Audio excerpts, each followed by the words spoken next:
নিশি আমরা এখন আছি চট্টগ্রামের চন্দনাইশ উপজেলার হাশিমপুর এলাকায়। এখানে যে পিছনে যে সড়কটি দেখছেন এটি ঢাকা চট্টগ্রাম কক্সবাজার মহাসড়ক। সেই মহাসড়কের চিত্রটা একটু আপনি দেখানোর চেষ্টা করছি। সেখানে দেখেন আপনি কোথাও, কোথাও হাঁটু, কোথাও, কোথাও কোমর সমান পানিতে আসলে তলিয়ে গেছে।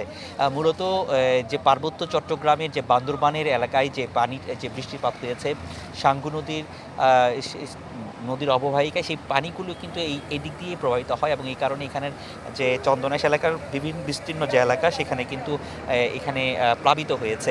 শুধু চন্দনাইশ নয়, সেখানে সাতকানিয়া সহ আরও বেশ কয়েকটি উপজেলায় কিন্তু এরকম প্লাবিত হয়েছে। তবে আমি চন্দনাইশের কথা যেটা বলব যে চন্দনাইশের উপজেলা নির্বাহী কর্মকর্তা আব্দুর রহমানের সাথে কথা বলেছিলাম। তিনি আসলে যেটি জানিয়েছেন এই চন্দনাইশের ধোপাচর ইউনিয়নের ৩টি ওয়ার্ড, সাতবাড়িয়া এবং বরকল ইউনিয়নের ২টি ওয়ার্ড এবং দোহাজারীর একটি দিয়াকুল ওয়ার্ড এবং খগারচর এইসব ওয়ার্ড এইগুলোতে মানুষ পানিবন্দী হয়ে আছে। প্রায় সেখানে তারা যেটি বলছেন যে এখান থেকে এইসব এলাকা থেকে প্রায় ৩০০ মানুষ বিভিন্ন আশ্রয়কেন্দ্রে আশ্রয় নিয়েছেন এবং আপনি দেখছেন যেসব এলাকাগুলোতে কিন্তু আসলে বিস্তীর্ণ যতটুকু চোখ যায় ততটুকু কিন্তু পানি এবং এইসব এলাকার মধ্যে অনেক ঘরবাড়িতে পানি ঢুকেছে, কোথাও কোথাও হাঁটু পানি, কোথাও কোথাও কোমর পানি পর্যন্ত ঢুকেছে। যেসব এলাকায় পানি ঢুকেছে সেসব এলাকাগুলো থেকে পরিবারগুলোকে আশ্রয় কেন্দ্রে নিয়ে আসা হয়েছে। যদিও তারা আবার কিছুক্ষণ পর, যেহেতু বৃষ্টি একটু কম ছিল, আবার তারা কিছুক্ষণ পরেই পানি যখন কিছুটা কমেছে তখন আবার তারা আবার চলে গেছে তাদের যে বসবাসের সেই বসবাসের জায়গায় তারা আসলে চলে গেছে।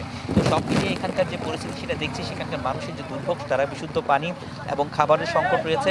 তো সেক্ষেত্রে উপজেলা নির্বাহী কর্মকর্তা তিনি বেশ কিছু শুকনো খাবার বিভিন্ন তাদের যেসব এলাকাগুলোতে আসলে নির্মাঞ্চল ডুবে গেছে সেসব এলাকাগুলোতে গিয়েছেন এবং তাদের খোঁজখবর নিচ্ছেন। তবে সবচেয়ে বেশি যে সাতকানিয়া যে উপজেলা রয়েছে সেখানে কিন্তু আসলে সবচেয়ে বেশি আসলে ক্ষতিগ্রস্ত হয়েছে বলে আমাদেরকে জানিয়েছেন। তো এই ছিল এখানকার সবশেষ অবস্থা। নিশি, ধন্যবাদ রনি দত্ত আপনাকে। দর্শক দেখছিলেন পাহাড় ধস এবং জলাবদ্ধতার খবর জানাতে আমাদের সহকর্মীরা যুক্ত হয়েছিলেন।